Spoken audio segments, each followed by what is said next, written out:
열왕기상 20장 35절에서 43절까지 생명의 삶 5월 22일분 35절에서 43절 다같이 한음성으로 읽겠습니다. 시작. 선지자의 무리 중 한 사람이 여호와의 말씀을 그의 친구에게 이르되 너는 나를 치라 하였더니 그 사람이 치기를 싫어하는지라. 그가 그 사람에게 이르되 내가 여호와의 말씀을 듣지 아니하였으니 내가 나를 떠나갈 때에 사자가 너를 죽이리라. 그 사람이 그의 곁을 떠나가더니 사자가 그를 만나 죽였더라. 그가 또 한 사람을 만나 이르되 너는 나를 치라 하매 그 사람이 그를 치되 상하도록 친지라.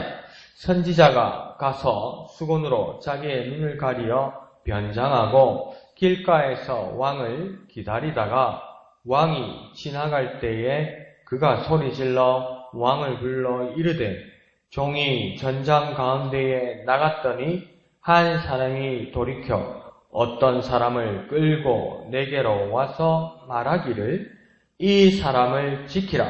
만일 그를 잃어버리면 내 생명으로 그의 생명을 대신하거나 그렇지 아니하면 내가 은 1달란트를 내어야 하리라 하였거늘 종이 이리저리 이를 볼 동안에 그가 없어졌나이다.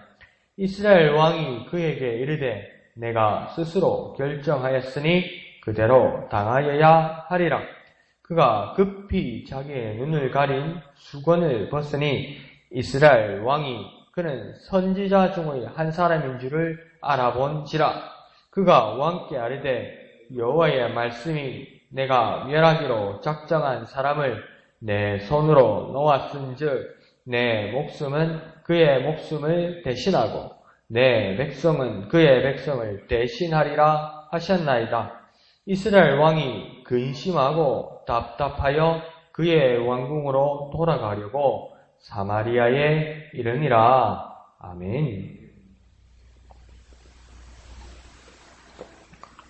오늘 본문은 좀 괴기하고 예사롭지 않은 내용입니다. 범상한 일상적인 내용은 아닌 것 같습니다. 그래서 오늘 차례대로 본문을 보면 35절에 보면 먼저 뭐라고 말씀하시냐면 선지자 무리 중 한 사람이 이렇게 말함으로써 선지자의 무리가 있었다고 이야기합니다. 이 말은 어떤 말이냐면 당시에 하나님의 종들이 아주 많았다는 이야기입니다. 그러니까 엘리야가 하나님 앞에 아를 때 내가 하나님을 향한 마음이 아주 특별합니다. 유별합니다. 특심했습니다. 이런 말들이 엘리야가 잘못 생각하고 있었고 또 엘리야의 착각인 경우가 많았다는 겁니다. 우리도 그런 삶이 있지 않습니까? 난 정말 하나님 앞에 특별한 것 같고 나는 하나님을 정말 사랑하는 것 같고 나만이 이것만을 알고 있는 것 같고 이것이 지나치게 도를 넘어서 자부심이나 자존감을 넘어설 때가 있죠. 그러니까 나 하나뿐이라고 생각하지만 하나님이 눈으로 바라볼 때는 한 사람 외에 정말로 많은 사람들이 있다는 것입니다. 그래서 우리의 삶에도 어떤 그런 오해나 착각이 없었으면 좋겠습니다. 나만 이러하다. 나만 참 좋다. 이렇게 말하는 것도 조금 무리수가 있고 나만 정말 힘들고 나만 정말 바닥이다. 이렇게 말하는 것도 좀 잘못된 생각인 것 같습니다. 하나님의 눈이 있다는 것을 우리가 항상 의식하고 하나님이 바라보실 때는 좋은 것들도 어떤 어려운 상황들도 많은 사람들이 그러고 있다는 것입니다. 그래서 이 선지자 중에 한 사람을 하나님이 선택하셔서 말씀과 임무를 주신 겁니다. 지금 엘리야라는 선지자가 아닙니다. 다른 선지자입니다. 그러니까 엘리야는 아무리 특별한 하나님의 선지자였어도 엘리야는 하나님이 아닙니다. 아무리 훌륭한 주의 종이라도 그 주의 종이 하나님처럼 될 수는 없습니다. 그러니까 하나님 눈에는 엘리야 외에 엄청 많은 선지자들이 있는 겁니다. 이거요. 참 우리가 그런 모습에서 하나님의 음성에 귀를 기울이고 하나님의 눈을 바라보려고 해야 되고 겸손해야 되겠죠. 자, 이 선지자가 자신의 친구에 찾아가서 무엇을 부탁하냐면 자신을 때려달라고 이야기합니다. 그런데 이게 하나님의 선지자인데 이게 하나님의 말씀을 어떻게 받았길래 친구를 만나서 친구한테 뭐라고 하냐면 네가 나를 때려달라고 이야기하는 거예요. 그러면 친구가 이 소리를 들을 때 이게 어디 제정신이겠습니까? 이 제정신이 아니죠. 그러니까 이상한 사람도 아니고 정신 나간 사람도 아니고 진짜 친구라면 어떻게 친구가 대답하겠습니까? 안 하겠다고 이야기하죠. 거부하죠. 그러니까 이 친구가 잘못된 게 아니에요. 사실은요. 사실은 친한 친구가 날 때려달라고 그러면 뜬금없이 그러면 정말 마음이 선한 친구는 친구야 왜 그러냐, 무슨 어려움이 있냐, 무슨 상황이 있냐, 너 왜 그러냐, 내가 뭘 도와줄까 이렇게 이야기하고 그렇게 이야기하고 보통 친구면 그냥 상종을 안 하겠죠. 진짜 뭐 어떻게 된 친구라고요. 그러니까 그 이래 됐든 저래 됐든 가장 훌륭한 대답은 사실은 뭡니까? 친한 친구면 거부하는 겁니다. 이게 맞는 겁니다. 사실은요. 그런데 36절에 이 선지자가 이 폭행을 거부한 친구를 어떻게 합니까? 정죄하고 저주합니다. 그리고 너에게 죄가 있다고 합니다. 그 제목이 지금 36절에는 여호와의 말씀을 듣지 아니하였다. 네가 여호와의 말씀을 듣지 아니하였다. 그러면 설명이라도 좀 해주든지. 하나님이 이래 말씀하셔서 지금 이 일을 하기 위해서 내가 이런 준비를 하니까 친구야 날 도와달라고 하든지 대뜸 와가지고 날 때려달라고 그러는데 못하겠다고 그러니까 또 대뜸 나오는 말이 여호와의 말씀을 듣지 아니하였다. 이 말은 무엇입니까? 하나님의 명령에 순종하지 아니하였다. 앞에도 말씀드렸지만 사람을 치는 것은 말도 안 되는 악행입니다. 그러나 이걸 가지고 지금 사람을 치나 안 치나가 중요한 것이 아니라 우리가 우위에 두어야 될 것, 우리가 삶을 살면서 최상위에 두어야 할 것이 무엇인가가 중요하다는 겁니다.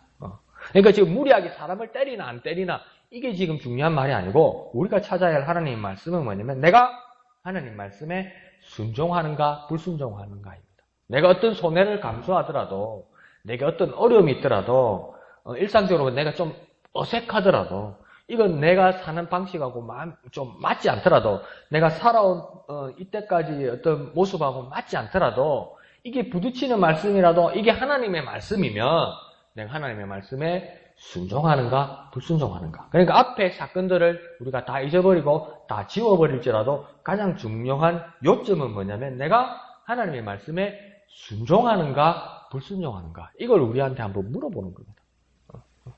정말 내 생각에는 말도 안 되는 것 같고 정말 내 판단에는 이건 받아들일 수 없고 하지만 그럼에도 불구하고 이것이 하나님의 말씀일 때 나는 순종하는가 불순종하는가. 내 모든 삶에서 하나님의 말씀에 순종하는가 불순종하는가를 우리 자신이 한번 살펴보면 좋을 것 같습니다. 자, 선지자의 예언대로 이 친구 때리기를 거부한 친구는 사자를 길을 가다가 만나게 됩니다. 그러더니 이 사자를 만나서 죽게 되는 거죠. 그러니까 이 말씀을 우리가 표면적으로만 생각하면 저주와 형벌의 의미도 있습니다. 잘못하더니 하나님의 명령을 어기더니 하나님의 말씀을 지키지 않더니 하나님의 말씀에 순종하지 않더니 무서운 사자를 만나서 물려서 죽었다 저주받았다. 그러니까 하나님의 말씀 안 들으면 죽는다 큰일 난다. 예, 이 말씀도 맞습니다. 그와 더불어 더 중요한 것을 우리가 놓치지 말아야 될 것은 뭐냐면 이 선지자에게 진짜 하나님의 말씀이 임하였다는 것이 증명된 겁니다. 여기서 중요한 포인트는 뭐냐면 증명되었다는 겁니다. 하나님이 말씀이 정말 이 선지자에게 임하였다는 것이 증명되는 겁니다. 그러면 앞의 말씀을 우리가 연결해보면 우리가 정말 불리하고 우리가 정말 힘들고 정말 우리가 정말 어떤 마음으로 내심으로는 하기 싫은 것도 이게 하나님의 말씀이라고 깨닫고 믿고 행하면 우리가 억울하고 따돌림 당하고 남들에게 비난받을지라도 하나님은 내 편 되셔서 하나님의 말씀을 넣어주셨으니까요. 내 편 되셔서 하나님 말씀이 내가 움직인다는 걸 누가 증명해 주는 겁니까? 하나님이 증명해 주시는 겁니다. 이 믿음 때문에 우리가 외롭고 힘들어도 우리가 순종하며 살아갈 수 있는 겁니다. 내가 하나님 말씀에 순종한다면 결코 잊지 맙시다. 하나님이 내가 하나님의 말씀에 순종한다는 것을 하나님이 직접 증명해 주실 겁니다. 세상을 향하여 보여주실 것입니다. 나는 하나님 말씀에 순종하고 있음을 누가 증명해 준다고요? 세상이 말해주는 거예요. 친구가 말해주는 거예요. 고맙기는 하지요. 근데 그게 시간이 흐를수록 지치기도 하고요. 배나뛰다. 사람이 나쁜 게 아니고요. 세상이 그렇게 흘러가는 거고요. 세상은 그렇게 지구력이 없는 거예요. 힘은 붙이는 거예요. 근데 뭔가 전지전능하신 하나님께서 증명해 주신다는 겁니다. 그 하나님의 뜻을 기다리고 또 하나님의 능력을 기다리는 저와 여러분 되시기를 부탁드립니다. 자, 37절에 이 선지자는 이제 다른 친구를 찾아갑니다. 그리고 그 친구에게 부탁합니다. 그래서 날 때려달라. 그러니까 이 친구는 어떡합니까? 상처에 흔적이 나도록 아주 심하게 때렸다. 이렇게 합니다. 그러니까 이 친구는 왜 이렇게 심하게 때렸을까요? 성경은 나오지 않습니다만 한번 상상을 해봅시다. 앞에 사건을 알고 있었던 건 아닐까요? 혹시 누구 친구가 선지자인 친구가 누구 친구한테 가서 때려달라니까 안 때리니까 길 가다가 사자한테 물려 죽었단다. 아이고 큰일 나겠다. 그러니까 앞에 사건을 알아서 그냥 때려달라고 말도 끊는 게 아니라 그냥 둥탱이가 반탱이가 그냥 때린 거 아닌가? 두 번째는 하나님께서 이게 하나님의 말씀이었다는 것까지 알아서 이 친구가 하나님께 순종하는 마음으로 때리지 않았을까? 뭐 덜 부담됐겠죠. 하나님 책임지시겠죠. 그래서 뿡 때렸겠죠. 과연 그랬을까? 안 그러면 세 번째 또 우리가 가정할 수 있는 건 뭐냐면 이 친구는 평소에 양심도 없고 폭력성도 많고 원래 그 동네에 그 좀 이상한 친구들 있잖아요. 친구랑 말하기는 곤란하지만 어릴 때 학교는 같이 다니고 어릴 때 같이 자라고 이러니까 그냥 친구라 부르는데 친구라 부르기에 좀 불편한 막 이런 친구들 있잖아요. 그러니까 때려달라고 뿡 때리는 이런 평소에 좀 행실이 그랬던 친구는 아니었을까 여러 가지 상상을 할 수 있습니다. 그러나 대답은 아무도 모릅니다. 아무도 모르지만 이 친구가 무슨 연유로 의해서 이 선지자를 때렸는지 그 이유는 정확하게 모르지만 또 우리 정확하게 알 수 있는 것은 뭐냐면 하나님의 말씀과 하나님의 계획이 이 선지자와 이 때린 친구를 통해서 이루어져 가고 있는 것입니다. 그러니까 하나님의 말씀이 이해가지 않을지라도 하나님의 말씀에 따라 움직이지는 것이 있더라는 것이고 그 움직여지는 것은 하나님의 계획의 첫 단계가 이제 이루어져 가고 있는 겁니다. 자, 이제 두 번째 단계는 38절에서 나타납니다. 38절에서 선지자가 수건으로 자기 눈을 가리고 변장해서 왕을 기다립니다. 얼마나 때려놨든지 수건으로 자기 눈을 가렸다고 이야기합니다. 그것이 두 번째 단계입니다. 자, 39절에는 세 번째 단계가 이제 나타납니다. 지나가는 왕을 기다리다가 왕이 지나가자 왕에게 소리 크게 질러서 이 선지자가 부릅니다. 그러면 이 왕은 지금 이 눈을 가린, 수건으로 눈을 가린 사람이 선지자인 줄 알았을까요? 몰랐을까요? 몰랐습니다. 지금 뭐 했다고 이야기합니까? 수건으로 가리고 변장했다고 말합니다. 그러니까 누군지 모릅니다. 근데 왕에게 말하기를 뭐라고 합니까? 내가 전쟁터에 나갔었습니다. 전쟁터에 나가서 포로를 잡았는데 상관이 나에게 말하기를 이 포로를 잘 지키라고 하더이다. 그래서 내가 지키려고 했는데 어떤 조건을 상관이 거냐면 만약에 이 포로를 네가 끝까지 내가 돌아올 때까지 지키지 못하면 이 포로의 목숨값만큼 너에게 목숨을 묻든지 곧 이 말은 무엇입니까? 처형하겠다는 겁니다. 그리고 아니면 은 한 달란트로 벌금을 물겠다는 겁니다. 그런데 이 은 한 달란트가 정확하게 기수는 모르겠지만 일반 사람이 갚을 수 없는 돈이라는 거죠. 엄청난 돈이라는 거죠.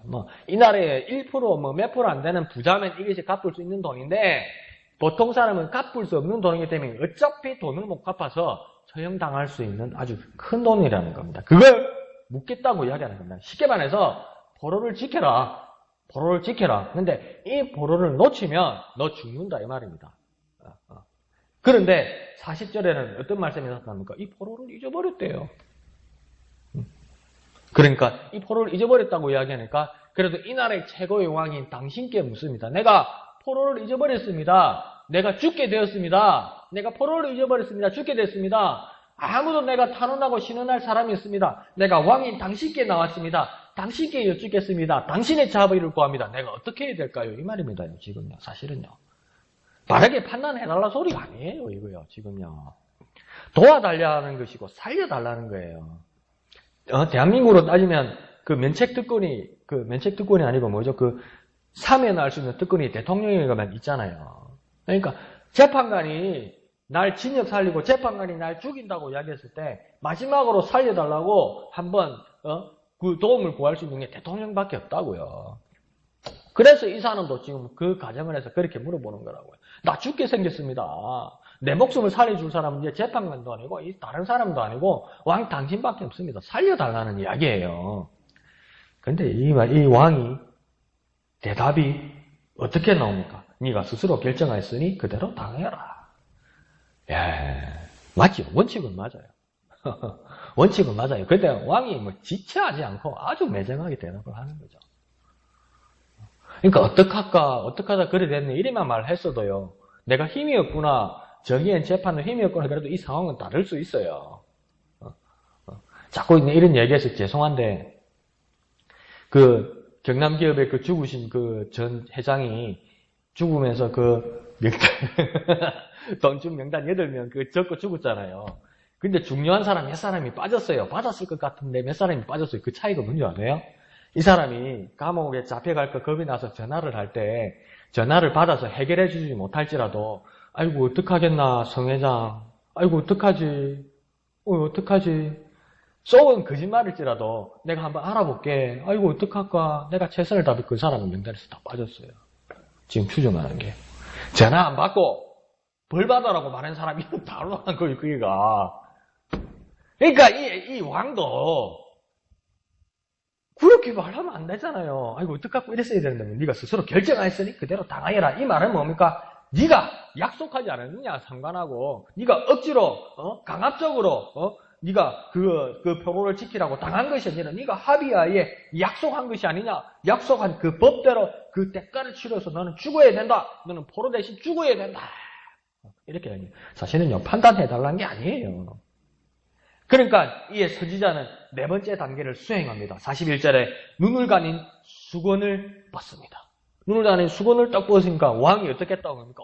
이거 선지자구나. 바로 알아봤다는 겁니다. 얼마나 놀랬겠습니까?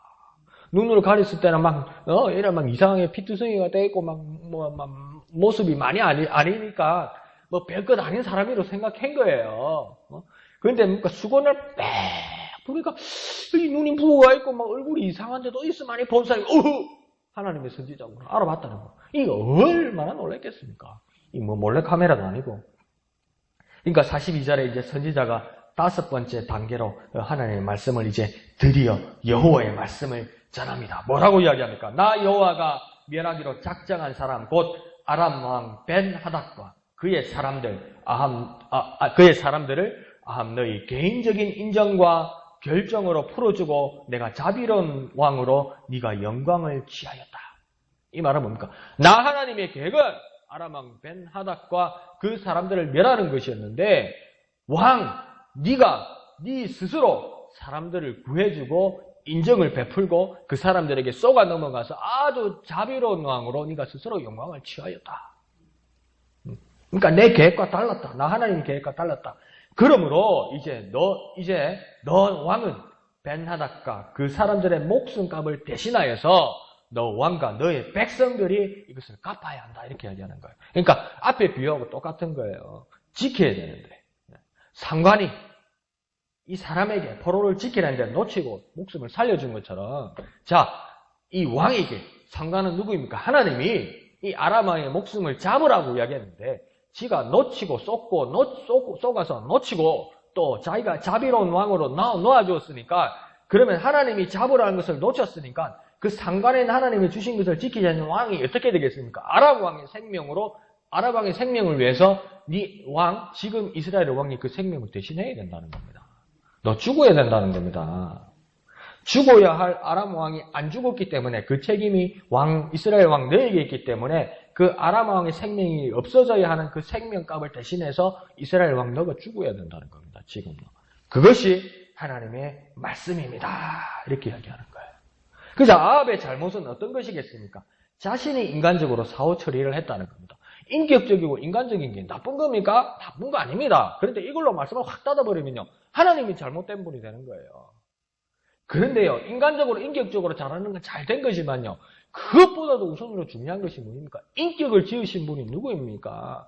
인간을 선물해 주신 분이 누구입니까? 인간들에게 영화와 삶을 주신 분이 누구입니까? 하나님 아닙니까? 그러면 인간이 가장 인간적이고 인격이 가장 인격적이기 위해서는 가장 먼저 선제되어야 있을 것이 있는데 그게 뭐냐면 하나님의 뜻입니다. 인간이 가장 인간적이고 가장 인격적이기 위해서는 가장 먼저 우리를 지배하시고 우리를 인도하실 존재가 있는데 그것이 하나님의 뜻입니다. 그 하나님의 뜻을 네가 버렸다는 겁니다. 그러니까 넌 인간적인 사람이 아니라는 거죠. 왕. 그리고 하나님의 자비에 대한 영광, 하나님이 베푸실 자비에 대한 영광을 네가 만들어서 왕 자신의 것으로 만들어버렸다 이 말입니다. 그러니까 아이고 목사님 복잡하게 이야기하자면 그러니까 간단히 말해서 뭡니까? 예, 불순종했다는 겁니다. 하나님 말씀에 불순종했다는 겁니다. 그러니까 옛날에 그런 노래 있잖아요. 내 인생은 나의 것, 내 인생은 나의 것. 그냥 내버려 두세요. 그런데 내 인생은 나의라고 떠드는데 왜 엄마 아빠 밑에서 밥 얻어먹고 있어요? 지 인생 지키는데 나가서 좀 잘 살아보지. 그게 안 된다는 거예요. 안 된다는 거예요.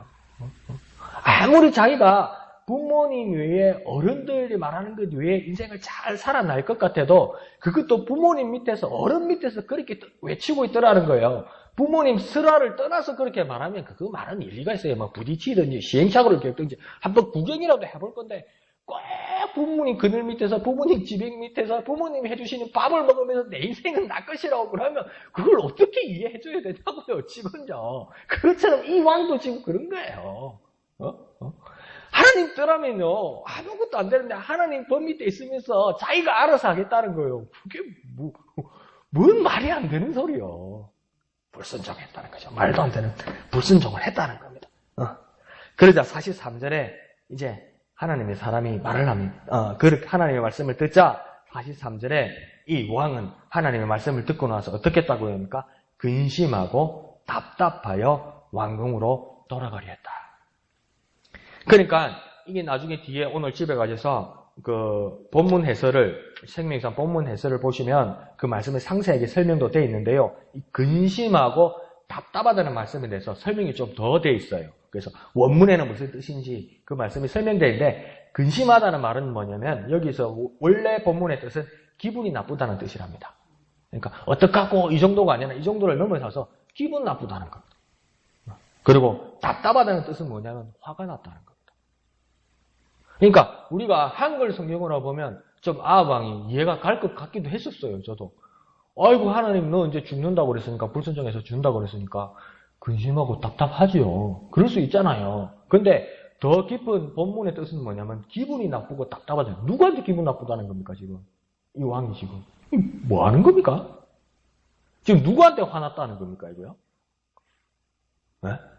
그래갖고 집으로 갔다는 거 아니에요. 이 말이 뭡니까? 삐져서 갔다는 거 아니에요. 지금 어떡하자는 겁니까 이거요? 이거 큰일 날 행동 아닙니까? 아니 지금 뭐라도 해봐야 될 거 아닙니까? 이게 지금 크게 하나님 앞에 잘못했다면 하나님 앞에 가서 뭐 나쁜 말로 협상을 하든지 야 진짜 큰일 났다고 생각하는 사람 하나님 앞에 뭐 고백을 하고 회개를 하고 이 방향을 한번 돌이켜 보려고 몸부림도 치고 이래야 되는 거 아닙니까 이게요? 근데 삐지고요, 화가 나고요, 기분 나쁘다고 하면서 갔다는 거예요 이거요. 그러니까 옛날 대통령 말로 이거 지금 막 까자는 거죠 이 말이에요 지금요 이거요. 뭐 이 정도 나왔으면 지금 막 까자는 거죠 지금 이거예요 이거요. 지금 아합이 참 큰 실수를 하는 거죠. 우리가 봐도 좀 답답한 사람입니다. 그런데 이거와 다른 분이 있었죠. 그의 충신 우리아를 죽이고 또 그의 아내 우리아의 아내 바세바를 범하고 나서 그 우리아를 죽인 다윗이 나단의 책망을 하나님의 말씀을 들어서 나단의 책망을 들을 때 이 다윗이 어떻게 합니까? 하나님 앞에 즉시로 회개하지요. 이 왕에게 구해야 할 것은 사실은 그것이 아니었을까요? 이 근심함과 답답함, 주저함 이런 것들은 해결책이 아닙니다. 한국말로 봐도 이 근심만 하는 것, 답답해만 하는 것 이거 해결책이 아닙니다. 주저하는 것, 시간을 미루는 것 이거 해결책이 아닙니다. 다시 원문과 같이 합쳐서 보면 내가 근심해하고 답답해하고 내가 주저하기만 하면 이게 문제가 더 커지고 눈덩이처럼 부러지는 것 같습니다. 나중에는 집에서 곰곰이 혼자서 끙끙 앓고 생각하다가 기분 나빠하고 막 주위 사람들에게 화내고 짜증내고 막 그러는 것 같습니다. 그러니까 한글 성경도 틀린 거 아닌 것 같아요. 어느 정도 일리가 있는 것 같아요. 처음에는 충격받아서 근심하고 답답하고 주저해요. 근데 이걸 하나님 앞에 기도하지 못하고 해결하지 못하면 혼자서 끙끙 앓고 있다가 어떡합니까? 기분 나빠합니다. 그리고 어떡합니까? 짜증냅니다. 화냅니다. 우리 집에 자식들 키워보니까 딱 그렇잖아요. 지가 잘못해놓고 밥 먹으라, 밥 먹어. 아니 그래도 밥 먹으라, 밥 먹고 뭐 일을 해야지, 학교를 가야지. 안 먹는다니까 엄마는, 안 먹는다니까 아빠는. 뭐 엄마가 잘못했습니까? 아빠가 잘못했습니까? 지가 잘못해놓고 지가 썩내잖아요. 그러니까요. 하나님 앞에 나아가지 못하면 해결 안 됩니다. 커집니다, 이게요. 아직 해결 못 합니다. 이 성경의 말씀이 전부 일리가 있고 맞는 것 같습니다. 그러면 우리가 해야 될 게 뭡니까? 다윗처럼 즉시로 주님 앞에 우리의 죄를 고백하고 즉시로 변화되는 삶의 발걸음을 즉시로 시작해야 되는 겁니다. 주저하지 말고 즉시로 회개하고 즉시로 변화의 삶을 시작해야 되는 겁니다. 그 모델이 누굽니까? 다윗이 있지 않습니까? 그래서 그런 삶을 우리가 살아야만 하는 겁니다. 그런데 오늘 본문 전체를 보면, 본문만 보면요, 선지자의 이름이 나오지 않아요. 선지자가 누군지 지금 나오지가 않아요. 그리고요, 본문 이름에 보면요, 왕의 이름도 나오지가 않아요. 근데 우리는 알고 있죠. 본문 앞뒤를 알고 있으니까. 이 왕은 아합 왕이죠. 근데 본문에는 아합 왕이라고 나오지 않고 그냥 왕이라고 나와요. 왕의 이름도 나오지 않고 선지자의 이름도 나오지 않습니다. 그러면 왜 오늘 우리가 보는 이 본문, 하나님의 말씀, 한치라도 오차가 없는 정확하신, 전지전능하신 하나님 말씀, 이 말씀에 왜 이 두 사람의 구체적인 이름을 밝히지 않는 걸까요? 이거 한번 묵상해 보지 않으시겠습니까, 오늘요? 왜 하나님의 말씀, 성경의 말씀, 하나님의 뜻은 오늘 본문의 왕의 이름도 선지자의 이름도 밝히지 않는 것일까요? 어쩌면 이 본문의 말씀은 이미 이 말씀을 읽고 묵상하는 저와 여러분이 동일하게 적용하기를 하나님께서 고대하고 계신 건 아닐까요? 그 오래전부터 어쩌면 이 사건이 생기기 전부터 하나님이 예비하신 말씀은 이 왕과 선지자뿐만 아니라 이 말씀을 지금 이 시간 읽고 있는 우리 모두가 하나님의 백성들이 동일하게 적용하고 변화되기를 원하는 하나님의 뜻이라는 겁니다. 그러니까 이 왕에 내가 적용될 수 있고 이 선지자에 또 내가 적용될 수 있기를 원하는 하나님의 뜻이 아닌가, 우리가 한번 깊이 묵상해 보아야만 할 것입니다. 근심하고 답답해하며 혼자 스스로 매몰되는 어리석은 죄인이 되어서는 우리는 안 될 것입니다. 즉시로 죄를 회개하고 즉시로 변화의 열매를 맺는 저와 여러분 되시기를 거룩하신 예수님의 이름으로 축원드립니다. 또한 적용되는 저와 여러분 되시기를 예수님의 이름으로 축원드립니다. 기도하겠습니다. 거룩하신 아버지 하나님, 은혜를 감사드립니다. 하나님, 우리의 삶이 당하는 여러 일들 가운데서 근심하고 답답해하기보다는 즉시로 회개하고 즉시로 변화되는 삶이 될 수 있도록 주님 도와주옵소서. 가장 인간적이고 가장 인격적인 일들이 하나님의 뜻으로부터 나옴을 깨달아 우리는 하나님의 뜻에 순종하고 그 순종하는 일이 어려울지라도 하나님께서 결국은 내 삶을 증명해 주심을 믿고 소망 가운데 살아가는 우리가 되게 하여 주시옵소서. 모든 것을 감사드리며 거룩하신 예수님의 이름으로 간절히 기도하옵나이다. 아멘. 네, 이 시간 말씀을 생각하시면서 기도하시고 오늘은 진해지역 복음화를 위해서 기도하실 때 웅천동, 웅동 1동, 웅동 2동을 위해서 기도해 주시기를 부탁드립니다. 오늘 금요기도에 많이 참여해 주시기를 부탁드리고 토요일 식당 사역과 예배당 미화를 위해서 헌신하는 분들을 위해서 기도해 주시고 동참해 주시기를 부탁드립니다. 주일 찬양대를 위해서 기도해 주시고 특별히 말씀을 전하시는 담임 목사님을 위해서 더욱 기도해 주시기를 부탁드립니다. 주일 오후 예배와 또 큐티 나눔 모임을 위해서 기도해 주시기를 부탁드립니다. 오늘 5월 25일 은하차차 프로젝트 중에 그 장목산 능선 종주하는 그 일을 위해서 여러분 또 많이 기도해 주시고 또 동참해 주시기를 부탁드립니다. 그리고 이 시간 말씀을 생각하시면서 다 같이 기도하겠습니다. 기도합니다. 거룩하신 아버지 하나님, 은혜를 감사드립니다. 우리의 삶들이 언제나 주님의 말씀에 순종하는 삶들이 될 수 있도록 주님께서 함께하여 주시고 주님께서 은혜 베풀어 주시기를 소원합니다. 거룩하신 하나님의 뜻, 하나님의 역사가 우리 삶 가운데 나타날 수 있도록 순종하는 우리의 삶이 될 수 있도록 어떤 손해와 어떤 어려움을 감내할지라도 주님의 말씀에 순종하는 우리들이 되게 하여 주옵소서. 또한 이 모든 일들이 하나님의 뜻으로부터 나왔음을 깨달아 또한 하나님께서 이 모든 사건들과 이